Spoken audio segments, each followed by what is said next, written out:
Féminisme, féminisme, féminisme. On n'entend plus que ça partout. T'es pas féministe? Moi? Non, pas du tout.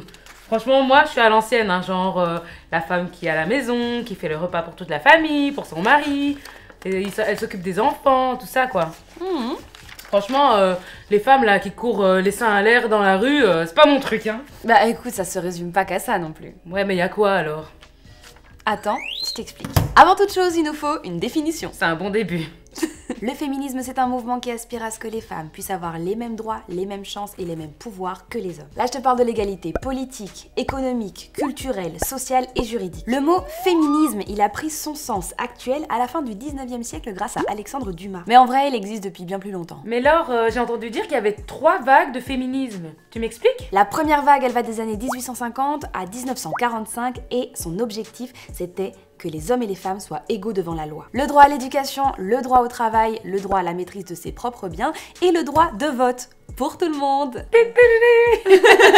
La deuxième vague féministe, elle commence à la fin des années 60, mais il s'est passé un truc entre les deux vagues et j'aimerais bien t'en parler et peu de gens sont au courant. Pendant la Deuxième Guerre mondiale, le rôle des femmes a beaucoup changé. Pendant que les hommes étaient sur le champ de bataille, les femmes ont commencé à occuper les postes qui traditionnellement étaient occupés par les hommes. Elles étaient bûcheronnes, elles construisaient les avions, elles faisaient la récolte, etc. etc. Elle faisait du harcèlement sexuel au travail. Tu te mets aux fesses. Quand les hommes sont revenus, on a incité les femmes à rester à la maison parce que la place de la femme est à la cuisine. La place de la femme, c'est à la cuisine. Aux États-Unis, au début des années 60, les femmes se marient très jeunes. On peut même leur refuser l'ouverture de leur propre compte en banque et quand elles sont enceintes, on peut les virer. Non mais sérieux, c'est n'importe quoi ça. Donc la deuxième vague dont je te parlais tout à l'heure, elle arrive fin 60. Elle a élaboré plusieurs concepts qui permettent de mettre des mots sur le rapport de domination exercé sur les femmes. À cette période-là, on se rend compte que c'est à la maison que les femmes subissent le plus la domination masculine. Et la troisième vague féministe, elle commence à partir des années 90. Celle-là, c'est la vague qui accueille les revendications des militantes féministes issues des minorités. L'afroféminisme, la communauté LGBTQI+, les personnes en situation de handicap, les prostituées, les autochtones, etc. Ah ouais, quand même, je savais pas tout ça. T'as vu depuis combien de temps ça dure? Ces manifestations, ça mène à quelque chose ou... On va voir si manifester ne sert à rien. Le 6 octobre 1979, 50 000 femmes sont descendues dans la rue pour manifester à Paris. Le sujet, la législation définitive de l'avortement. Et 2 mois après, elles l'ont eu!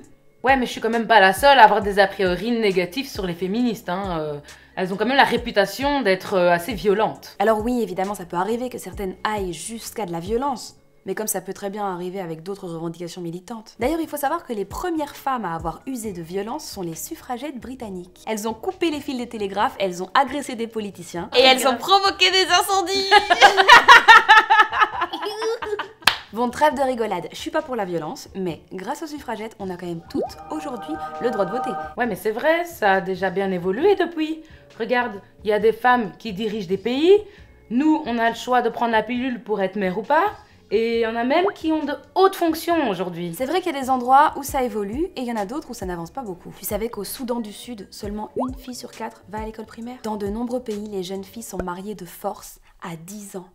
Voire même moins, c'est chaud quand même. Et pas besoin d'aller aussi loin parce que même chez nous, l'égalité salariale, on n'y est pas encore. Ça veut dire que les femmes ne gagnent pas la même chose que les hommes pour un même travail accompli. C'est incroyable, mais je suis quand même choquée. On est en 2021. Eh, t'es féministe maintenant? Oui, je suis pour l'égalité des femmes et des hommes. Et je continuerai à faire à manger à mon homme et mes enfants. Move Radio, Hip Hop Nation.